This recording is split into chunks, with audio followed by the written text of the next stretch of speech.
नमस्कार,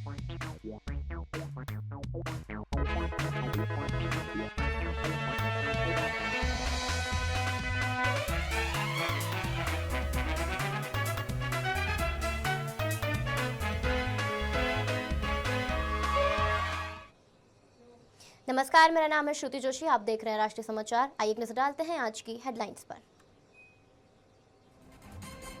3 नाबालिग बहनों की आत्महत्या का मामला बना मिस्ट्री। चश्मदीद अरुण कुमार ने कहा, मैंने उन तीनों को कूदते हुए देखा। एक कूदी और बाकी 2 की बचाने की कोशिश में गई जान। उधमपुर जिले में सुरक्षा बलों और आतंकियों के बीच मुठभेड़। जैश ए मोहम्मद के एक आतंकी को लगी गोली, 2 आतंकवादी गुफा में छिपे। सेना का सर्च ऑपरेशन शुरू। एसआईआर प्रक्रिया के विरोध में आज सुप्रीम कोर्ट में सुनवाई। आज ममता बनर्जी खुद रखेंगी अपना पक्ष। 3 बेंच की अध्यक्षता में होगी सुनवाई। मुंबई के सीएसएमटी अंतरराष्ट्रीय एयरपोर्ट पर टला बड़ा हादसा। एयर इंडिया और इंडिगो के विमानों के पंख आपस में टकराए। एयरलाइंस की टीम ने मौके पर पहुंचकर स्थिति को किया नियंत्रित। अब खबर विस्तार से। पहली खबर आ रही है फडणवीस पर शरद पवार का पलटवार। दोनों एनसीपी विलय की चर्चाओं को बताया गलत। संकट में एक दूसरे के हौसला देने पर जोर। गाजियाबाद में 3 नाबालिग बहनों की आत्महत्या का मामला लगातार तूल पकड़ता नजर आ रहा है। मामले में पहले पुलिस का बयान सामने आया और अब चश्मदीदों के बयान से भी नए खुलासे हुए हैं। एक चश्मदीद अरुण कुमार ने बताया, मैंने उन तीनों को कूदते हुए देखा। ये घटना रात करीब 2 बजे हुई। मैंने जो देखा उसके मुताबिक उनमें से एक ने कूदने का प्लान बनाया था और बाकी 2 उसे बचाने की कोशिश में गिर गए। मैंने पुलिस को फोन किया। आइए सुनिए उनका बयान। मैंने सामने से तीनों को जंप होते हुए देखा है। मुझे कुछ इससे पहले कुछ मुझे समझ में आता कि मैं बुलाऊं, आवाज दूं, ये सारा इंसिडेंट हो गया।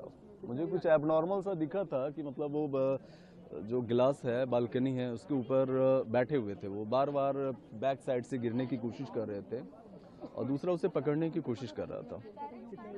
ये लगभग 2 बजे का बात है और मेरी नज़र इसीलिए गई क्योंकि 2 बजे अगर लाइट किसी का ऑन हो तो थोड़ा सा और मुझे वो लगता है, और बालकनी के ऊपर अगर कोई चढ़ के बैठा हुआ हो तो ऑटोमेटिक डाउट तो फील वैसे ही हो जाता है। फिर आपने उनको रोका, आवाज मारी? इससे पहले कि समझ में आता ना, वो ऑलरेडी जंप कर दिए थे। तीनों की प्लानिंग थी? प्लानिंग एक की थी।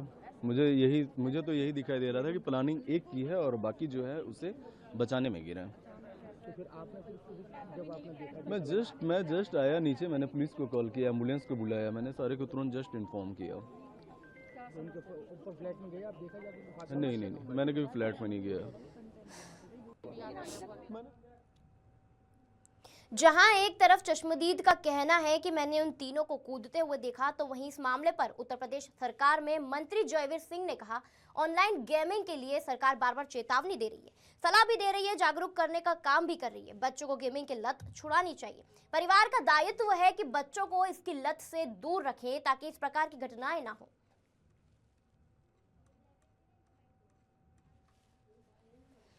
गेमिंग के लिए सरकार बार बार चेतावनी दे रही है, सुझाव भी दे रही है, उसके बारे में भी जागरूक करने का काम कर रही है। मुझे लगता है कि गेमिंग से बच्चों की लत से छुड़ाना चाहिए, बचाना चाहिए और परिवार वालों का बहुत भारी दायित्व है कि परिवार के बच्चों को इसकी लत पड़ने से दूर रखें ताकि इस तरह की घटनाओं की पुनरावृत्ति न हो। मेरी अपील है कि हर परिवार के लोग, परिवार के मुखिया, परिवार के संरक्षक अपने बच्चों के लिए इस पर विशेष ध्यान दें कि ऑनलाइन गेमिंग में उनकी लत में ना आ जाए, उनके स्वभाव में ना आ जाए, आदत न बन जाए, अन्यथा यही इस तरह के गंभीर परिणाम देखने को मिलते हैं। अगली खबर उधमपुर से। जम्मू कश्मीर के उधमपुर जिले के बसंतगढ़ इलाके में मंगलवार को सुरक्षा बलों और आतंकियों के बीच मुठभेड़ हुई।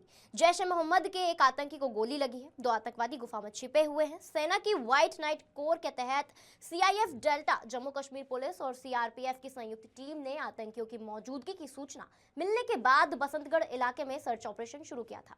रामनगर के जाफर जंगल इलाके में छिपे आतंकियों ने सुरक्षा बलों पर फायरिंग कर दी। करीब 1 घंटे तक चली मुठभेड़ के दौरान एक आतंकी को गोली लगी है, लेकिन वह अपने साथी के साथ गुफा के अंदर चला गया। सूत्रों के अनुसार गुफा में 2 भागने के रास्ते हैं। सुरक्षा बलों ने गुफा के एक हिस्से को विस्फोट के जरिए ध्वस्त कर दिया।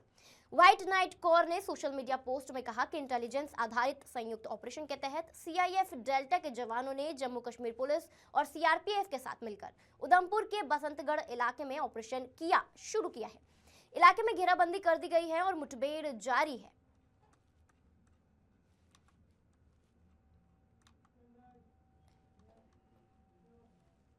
अगली खबर दिल्ली से। कोर्ट में सुनवाई, वकील ने गिनाई ममता बनर्जी की कमियां। एसआईआर प्रक्रिया के विरोध में आज सुप्रीम कोर्ट में सुनवाई होने वाली है। ऐसे में आज ममता बनर्जी खुद अपना पक्ष रखने इस मामले में 3 बेंच की अध्यक्षता में यह सुनवाई होगी। लेकिन पूरे मामले में सुप्रीम कोर्ट के वकील विशाल सिंह ने इसे पूरे मामले को समझाया कि क्या सही है और क्या गलत है।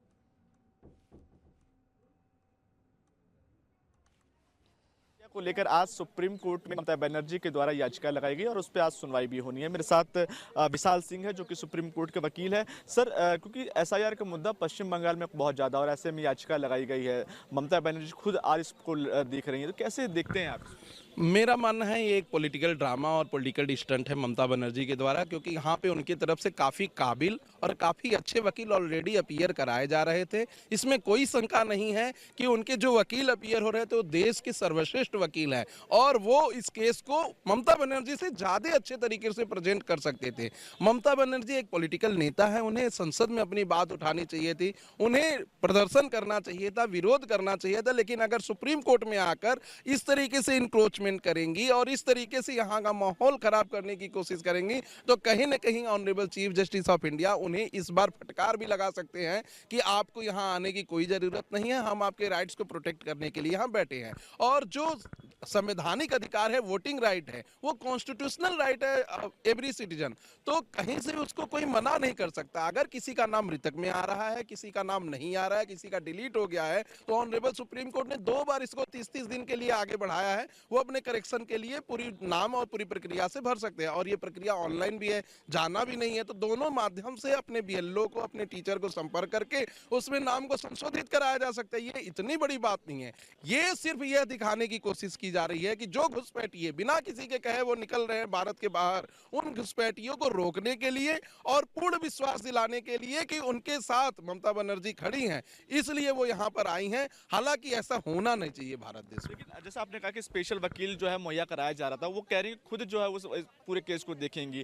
क्या उनको विश्वास नहीं है या पश्चिम बंगाल में दूसरी छवि बनाने की कोशिश वो कर रहे हैं? क्योंकि जिस तरीके से पश्चिम बंगाल को लेकर कह रहे हैं कि भाई मैं लड़ रही हूँ, पश्चिम बंगाल हमारा है, बहुत सारी ऐसी बातें निकल के सामने। देखिए, जो छवि बनाने की कोशिश की जा रही है इस केस में, क्योंकि वो यह दिखाना चाहते हैं कि आपको भागने की या यहाँ से बाहर निकलने की जरूरत नहीं है, हम आपके लिए संसद से, सड़क से सुप्रीम कोर्ट तक जाएंगे। और अपने घुसपैठियों को यह विश्वास दिलाना चाहती हैं। आखिर 10, 20, 50 अगर नाम कट गए थे तो एक चीफ मिनिस्टर होने के नाते वो ये बात अगर किसी छोटे पॉलिटिकल पार्टी के छोटे से कार्यकर्ता से कह देते तो वो कार्यकर्ता भी 50 नाम जुड़वा सकता था। ये बहुत बड़ी बात नहीं थी। और अभी ये मैटर सब जुडिस है before the honourable supreme court, तो कोई भी करेक्शन होता, आज डेट लगा था, वो ये बात अपने वकील से भी कहवा सकती थी। लेकिन उनका मामला जो है वो लोगों के मन में ये बसाना चाहती हैं कि वो लोगों के बीच तक है, वो लोगों के लिए ये करना चाहती हैं और वो लोगों के लिए किसी भी हद तक जा सकती हैं। जिस समय एसआईआर बंगाल में शुरू हुआ था, पहला बयान ममता बनर्जी का आया था कि मैं पूरे देश को हिला के रख दूंगी।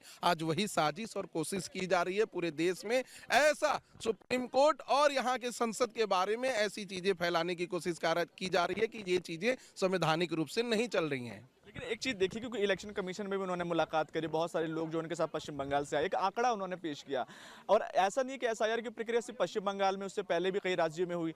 अगर ये प्रक्रिया सही तरीके से पश्चिम बंगाल में चलती तब ममता बनर्जी के लिए क्या वहाँ पे माहौल हो सकता है? और क्योंकि अब सुप्रीम कोर्ट का दरवाजा उन्होंने खड़खड़ा लिया, क्या अब एसआईआर की प्रक्रिया पे जजमेंट अगर आता है तो उसका प्रभाव क्या पश्चिम बंगाल पे? देखिए, मेरा जहां तक मानना है एसआईआर की प्रक्रिया में इस पूरे केस में अभी ममता बनर्जी और उनके जो विपक्षी दल है उनके फेवर में जजमेंट आने वाला नहीं है। एसआईआर इलेक्शन कमीशन के कराने का एक कॉन्स्टिट्यूशनल राइट है जो आर्टिकल 324 से 329 तक प्रोटेक्टेड है। आर्टिकल 324 सब क्लास 5 सब क्लास 6 में सब क्लास 4 में यह राइट दिया गया है चीफ इलेक्शन कमीशन को कि समय समय पर वो पूरे इलेक्टोरल रोल को चेंज कर सकते हैं, नाम पूछ सकते हैं, करेक्शन कर सकते हैं, जो दूसरे राज्य में चला गया जिसकी मृत्यु हो गई, तो ये उनका कॉन्स्टिट्यूशनल राइट है, इसको तो ऑनरेबल सुप्रीम कोर्ट मना ही नहीं कर सकता। दूसरी चीज मैं कहना चाहूंगा कि जितने लोगों का नाम कटा है, ऑनरेबल सुप्रीम कोर्ट बार बार यह कहता है कि यह देश कोई धर्मशाला नहीं है जहां बाहर के घुसपैठिए आके यहाँ निवास करें, यहाँ के लोगों के पॉलिटिकल राइट को अफेक्ट करे और हम बोलेंगे नहीं। ऑनरेबल सुप्रीम कोर्ट घुसपैठियों के लिए बहुत क्लियर है, उनको बाहर भेजेगा, उनके लिए बोलेगा और कोई भी मुख्यमंत्री प्रधानमंत्री आ जाए उस पर उसका कोई प्रोटेक्शन नहीं देगा। आखिरी मेरा क्वेश्चन है क्योंकि नियमानुसार 1 बजे तक का हियरिंग को है और 37वां नंबर है, तो क्या आज हियरिंग हो पाएगी इस पे, क्योंकि मुख्यमंत्री खुद इस मामले में involved है? देखिए, अगर लीगली देखें तो नहीं आ पाएगी क्योंकि ये कॉन्स्टिट्यूशनल मैटर है और पूरी तरीके से 3 जजेस की बेंच सुन रही है इस मैटर को। 3 जजेस इसमें 1 बजे तक बैठेंगे। 37 नंबर पे इनका आइटम लगा हुआ है। लीगली तो ये नहीं आएगी, लेकिन अगर कोई सीनियर एडवोकेट ये मेंशन करे before the honourable chief justice of India की एक सीटिंग सीएम यहाँ पे आई हुई है अपने पक्ष को रखने के लिए, तो उनके मैटर को आज सुन लिया जाए तो honourable chief justice of India इस पूरे मैटर को कंसीडर कर सकता है। और अभी जब कलकत्ता हाईकोर्ट के एक बेंच का इनॉग्रेशन किया जा रहा था तब भी उन्होंने चीफ जस्टिस ऑफ इंडिया से बैठी थी, मिली थी, बात की थी, अपने कंसर्न को रखा था। तो कहीं ना कहीं जो सुप्रीम कोर्ट है और हाई कोर्ट, ये कॉन्स्टिट्यूशनल कोर्ट है, संविधान के अनुसार चलते हैं, इनको अपना काम करने देना चाहिए नेताओं को। Honourable supreme court, honourable Calcutta high court कभी भी अनकॉन्स्टिट्यूशनल कोई काम नहीं करेगी। और यह अगर चीफ मिनिस्टर आ जाएंगे तो ऑनरेबल सुप्रीम कोर्ट बदल जाएगा, तो ये गलत है। जो कॉन्स्टिट्यूशनली वैलिड रहेगा ऑनरेबल सुप्रीम कोर्ट उसके लिए कभी मना नहीं करेगी, जो इनवैलिड रहेगा उसके लिए चीफ मिनिस्टर या प्राइम मिनिस्टर भी अगर आ जाए तो उसकी बात को नहीं मानेगी। अगली खबर मुंबई से। मुंबई के छत्रपति शिवाजी महाराज अंतर्राष्ट्रीय हवाई अड्डे पर मंगलवार रात एक बड़ा विमान हादसा होते होते टल गया। एयर इंडिया और इंडिगो के 2 यात्री विमानों के पंख आपस में टकरा गए। जानकारी के अनुसार एयर इंडिया की फ्लाइट AI 2732 टेक ऑफ से पहले टैक्सीवे पर पुशबैक की प्रक्रिया में थी, जबकि इंडिगो की फ्लाइट 6E791 लैंडिंग के बाद टैक्सी कर रही थी। इसी दौरान दोनों विमानों के विंग टिप आपस में टकरा गए। घटना के समय दोनों विमानों में यात्री सवार थे। राहत की बात यह रही कि इस घटना में कोई भी यात्री या क्रू मेंबर घायल नहीं हुआ है। एयरपोर्ट प्रशासन और संबंधित एयरलाइंस की टीम ने तुरंत मौके पर पहुंचकर स्थिति को नियंत्रित किया। फिलहाल मामले की जांच की जा रही है और सभी सुरक्षा मानकों की समीक्षा की जा रही है। एयर इंडिया के आधिकारिक बयान के अनुसार 3 फरवरी को मुंबई से कोयम्बटूर जा रही फ्लाइट AI 2732 को उस समय देरी का सामना करना पड़ा जब टेक ऑफ से पहले टैक्सीवे पर खड़ी विमान का संपर्क एक अन्य एयरलाइन के विमान से हो गया। इस घटना में दोनों विमानों के पंखों के सिरे आपस में टकरा गए, जिससे एयर इंडिया के विमान के विंग टिप को नुकसान पहुंचा है। सुरक्षा को ध्यान में रखते हुए विमान को तकनीकी जांच के लिए ग्राउंड कर दिया गया है। सभी यात्रियों को सुरक्षित तरीके से विमान से उतार लिया गया है और उन्हें उनके गंतव्य तक पहुंचाने के लिए वैकल्पिक व्यवस्था की जा रही है। इस घटना की सूचना संबंधित नियामक एजेंसी को दे दी गई है। एयर इंडिया ने यात्रियों को हुई असुविधा के लिए खेद व्यक्त किया है और कहा है कि यात्रियों और क्रू की सुरक्षा उनकी सर्वोच्च प्राथमिकता है।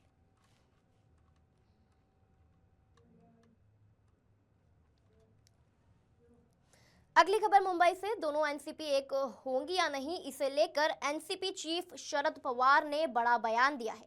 अपने बयान में शरद पवार ने मुख्यमंत्री देवेंद्र फडणवीस के दावे पर सीधा पलटवार किया है। पवार ने कहा है कि फडणवीस का इन चर्चाओं से कोई लेना देना नहीं था, इसलिए उन्हें इस विषय पर बोलने का अधिकार नहीं है।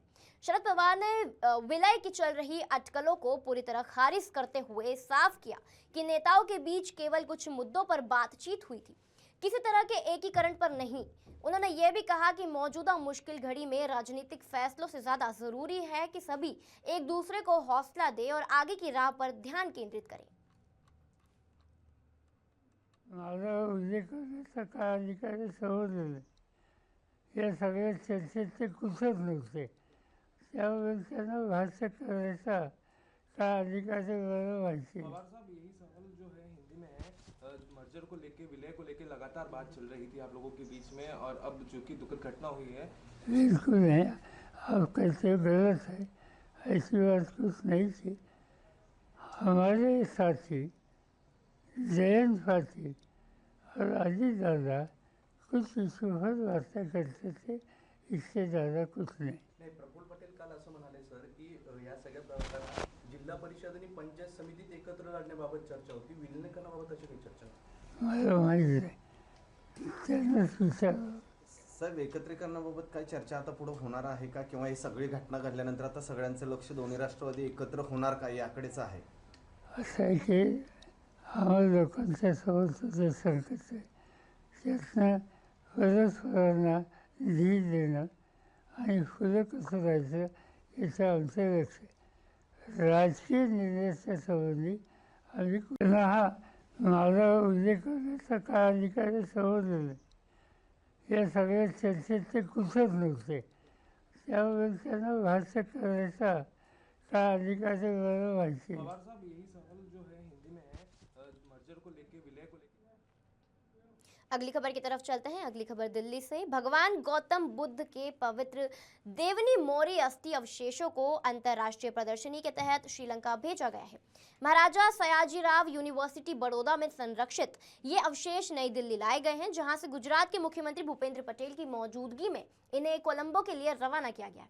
ये पवित्र अवशेष 4 से 10 फरवरी 2026 तक श्रीलंका के कोलंबो स्थित गंगा रामाया मंदिर में आम श्रद्धालुओं के दर्शन के लिए रखे जाएंगे और 11 फरवरी को भारत वापस लाए जाएंगे।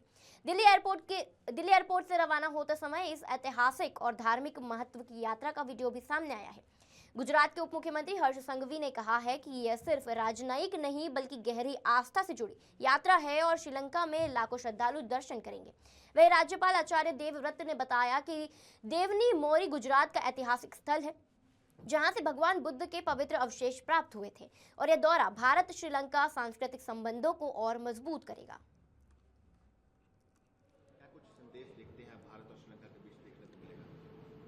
भगवान बुद्ध के प्राचीन एवं अति पवित्र अवशेषों को लेके आज भारत की टीम श्रीलंका जा रही है।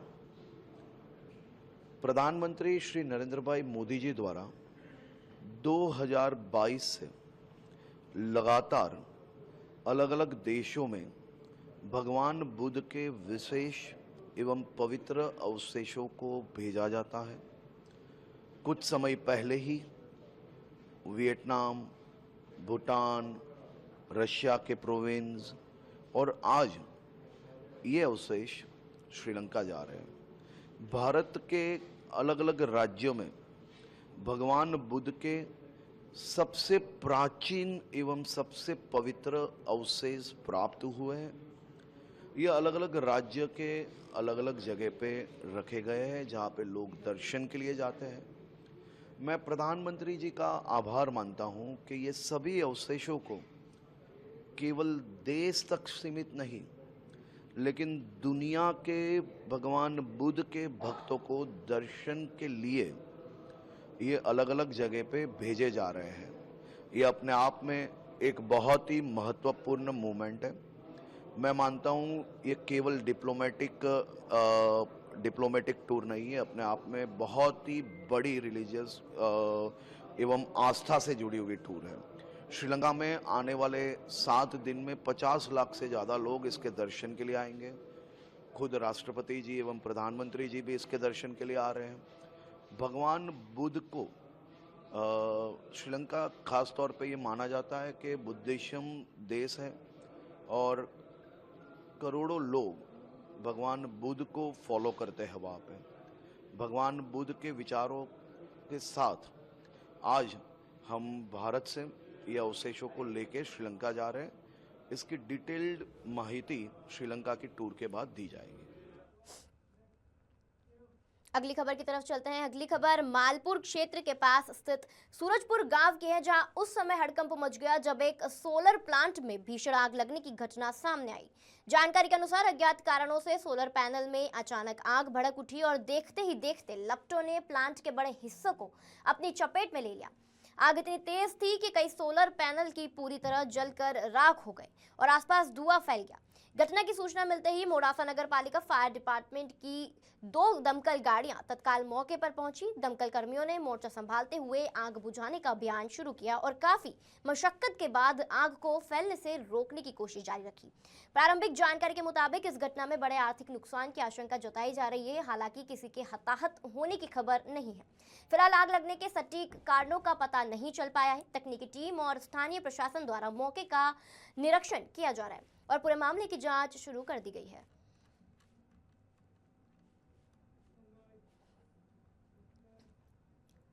अगली खबर गाजियाबाद से। गाजियाबाद के टिला मोड़ थाना क्षेत्र स्थित भारत सिटी सोसाइटी से एक बेहद दुखद घटना सामने आई है, जहां B1 टावर के एक फ्लैट में रहने वाली 3 नाबालिग सगी बहनों की मौत का मामला सामने आया है। पुलिस के अनुसार देर रात घटना की सूचना मिलने पर टीम मौके पर पहुंची और जांच शुरू की गई। प्रारंभिक जांच में इस आत्महत्या का मामला बताया जा रहा था। मौके से एक नोट भी मिला है जिसकी आधिकारिक जांच की जा रही है। गाजियाबाद के डीसीपी निमिष पाटिल ने बताया कि नोट में किसी मोबाइल ऐप का उल्लेख नहीं है, लेकिन यह जरूर लिखा है कि बच्चियां कोरियन कल्चर से प्रभावित थीं। पारिवारिक पृष्ठभूमि और अन्य परिस्थितियों को भी जांच में शामिल किया गया है। पुलिस सभी पहलुओं पर जांच कर रही है और आगे की कार्रवाई की जा रही है।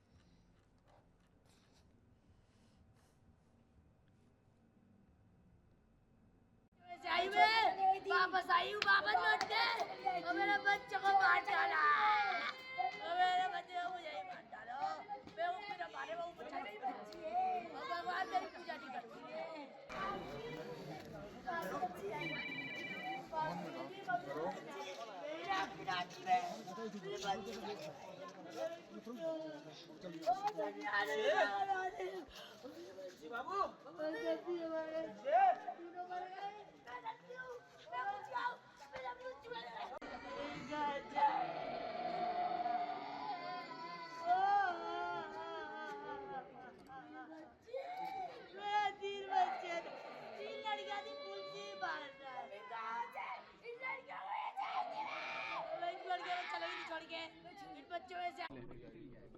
देखिए, आज 4 फरवरी के अर्ली मॉर्निंग में अर्ली आवर्स में करीब 2 बजे पीआरवी के माध्यम से सूचना प्राप्त हुई, जिसमें 3 लड़कियों ने ऊपर से कूदने की सूचना प्राप्त हुई थी। यहाँ मौके पे आके देखा तो तीनों बच्चियों को अस्पताल शिफ्ट कराया गया, जहाँ उनको ब्रॉड डेथ डिक्लेयर कर दिया गया था। अभी तक की जो जांच हुई है, इसमें ये सामने आया है कि ये जो तीनों लड़कियां हैं, इन्होंने सुसाइड किया हुआ है और जो हमें इससे संबंध में एक सुसाइड नोट भी प्राप्त हुआ है, जिसकी अधिक जांच की जा रही है और इन्हीं तथ्यों के आधार पे आगे की कार्रवाई की जा रही है। सुसाइड नोट में क्या लिखा है सर? सुसाइड नोट में क्या लिखा हुआ? देखिए, जितना अभी तक जांच हुआ है उसमें किसी भी ऐप का स्पेसिफिक नाम नहीं है। एक जो बताया उसमें लिखा गया है, उसमें इतना क्लियर हो रहा है कि ये जो तीनों लड़कियां थी ये कोरियन कल्चर से इन्फ्लुएंस थी और उसी के बारे में ये सारा नोट लिखा हुआ था उन्होंने, और उसी के चलते उन्होंने ये सुसाइड किया हुआ है। 50 दिन 50 टास्क की कुछ तस्वीरें आ रही हैं, उसमें अलग अलग टास्क लिखे हुए हैं कि पहले दिन ये करना है। क्या वो भी आपकी इन्वेस्टिगेशन का हिस्सा है? नहीं, अभी तक ये हमारे इन्वेस्टिगेशन में नहीं आया है और अगर आगे आता है तो इसके बारे में आपको क्लियर किया जाएगा। फैमिली कह रही थी सर कि गेम खेल रहे थे, टास्क था और कल फाइनल टास्क था। ऐसे कोई तथ्य अभी सामने नहीं आए हैं और अभी जितनी बात हुई है तो उनको भी ये सारी चीज़ें लोगों से बात करके ही पता चला है और इस कोई टास्क के बारे में अभी कोई भी कंक्लूसिव नहीं है। अच्छा सर, तीनों बच्चियां क्या स्कूल जाती थी सर? अभी इनका स्कूल में जाने का नहीं पाया गया है। पिछले 2 साल से इनका स्कूल जो था कंटिन्यूस नहीं था। वजह सर? इनके जो परिवार द्वारा बताया गया है तो ये एकेडमिक्स में इतनी ठीक नहीं थी और इनके इसी वजह से उन्होंने कंटिन्यू नहीं किया। तीनों का एक साथ? इनके जो फैमिली की कंडीशन है वो कोई इकोनॉमिक इश्यूज की वजह से ये कंटिन्यू नहीं कर पाए। सर, क्या इन्वेस्टिगेशन में लग रहा है कि जो सुसाइड हुआ वो इसी गेमिंग ऐप की वजह से हुआ? फिलहाल तो ऐसा नहीं सामने आया है और ये काफ़ी इनिशियल स्टेज है जांच की और इसमें आगे जांच होगी और जैसे ही कुछ नए तथ्य आते हैं या कुछ कंक्लूजन हमें मिल जाता है तो आपको अवगत किया जाएगा। सर, रात को जिस वक्त ये कूदी थी ऊपर से, तो उस वक्त घर के अंदर कौन कौन लोग मौजूद थे? घर में पूरा परिवार मौजूद था।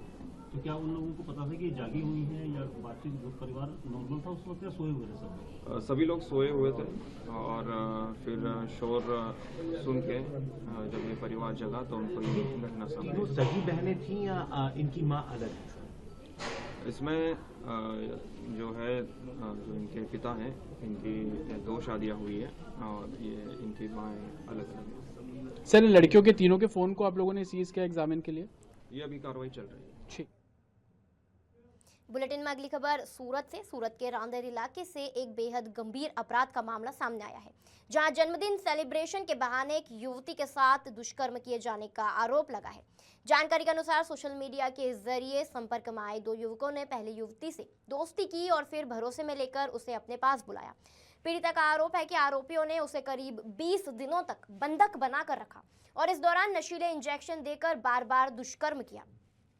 किसी तरह आरोपियों के चंगुल से छूटने के बाद युवती सीधे रांदेर पुलिस थाने पहुंची और पूरी घटना की शिकायत दर्ज कराई।